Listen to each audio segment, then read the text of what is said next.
Nitro Red. Top 10. It's not very often that you'll ever see a Western developed game about people in or about Japan.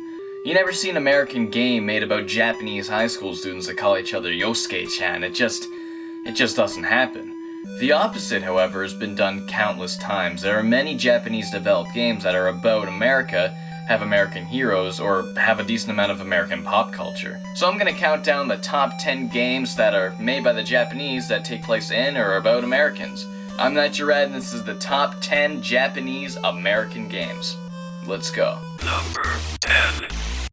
Punch-Out!, the boxing game we all know and love, developed by none other than the Japanese studio Nintendo. The game stars a teenage boxer from the Bronx, New York named Little Mac, and it's rumored that his very conception was inspired by the Raging Bull himself, Italian-American boxer Jake LaMotta. Mac will fight opponents from all over the world to climb his way to the top as the greatest boxer in not just America, but the entire world. Woo-wee, Mac, baby! Number 9.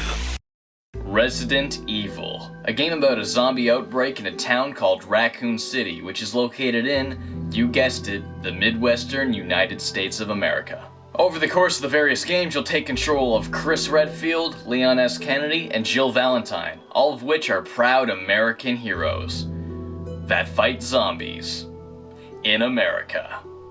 But sometimes Africa. But mostly in America. Number 8.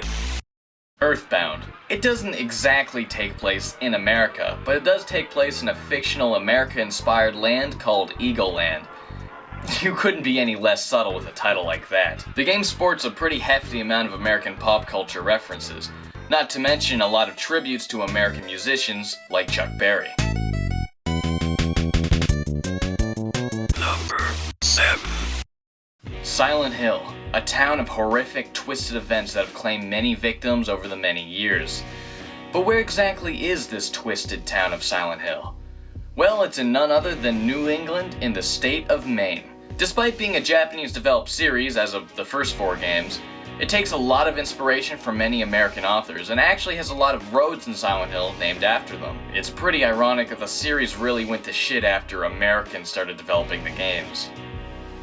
Number 6.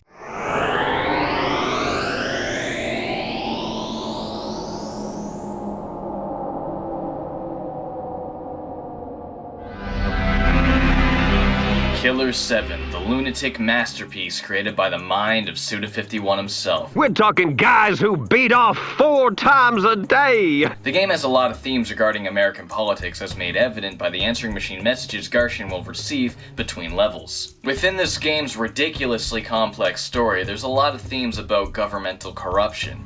As Garshin and the 7 go throughout the game, they'll uncover a conspiracy about the involvement of Japan in American politics. A country could disappear off the map. Do you have the impact point yet? Yes, sir. It's Japan. Number 5. Hotel Dusk, a point-and-click adventure novel game for the Nintendo DS. It was developed by a Japanese studio named Sing. This game features an ex-New York detective named Kyle Hyde as he explores a Los Angeles hotel for answers regarding his troubled past. Inspired by a lot of crime and detective stories, Hotel Dusk and its sequel, Last Window, are true American crime thrillers penned by some great Japanese writers. Number 4. A weeaboo killing badass that'll spout Japanese pop culture references endlessly.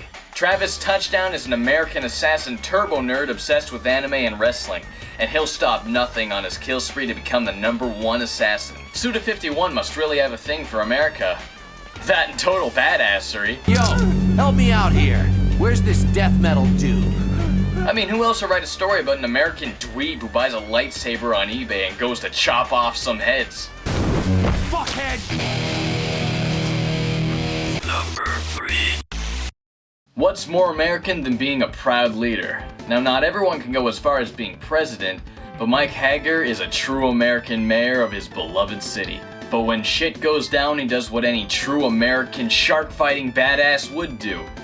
Go out and beat the ever-living shit out of every criminal in town himself. Developed by Capcom, this American mayor was created by some talented Japanese employees at one of the greatest game studios to grace the 90s. Number 2.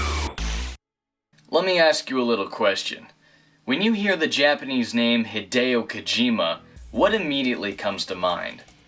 One of the greatest and most expansive American sagas about the greatest American soldier the world has ever seen. While every Metal Gear game doesn't exactly take place in America, all of the characters accompanying Solid Snake are all true American heroes that will stop at nothing to help fight terrorism. Big Boss, on the other hand, abandons America to find his own countryless mercenary group. Metal Gear Solid has a fair share of themes regarding American politics in Metal Gear Solid 1, 2, and 4 with the Patriot AI and everything. It's not as evident in the Big Boss saga, but Solid Snake is definitely one of the greatest heroes ever to come from America, delivered to us straight from Japan.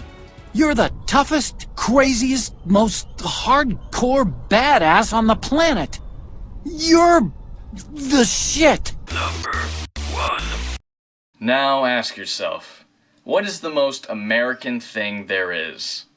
Well, the President of the United States. And the politics surrounding the election of that president is a very important period for every American in the country. So what if I told you there was a game from Japan that was all about that? What if I told you there was an American politics simulator released only for the Famicom, only in Japan? Apparently Japan is so fascinated by American politics, they made a game where you can run for president, solve issues, rake in the votes, and get elected. Hell, the game even has America in the title. As you can tell, America Daitorio Senkyo is the most American game ever to see the light of the day, straight from the land of the rising sun. I'm Nitro, and thanks for watching.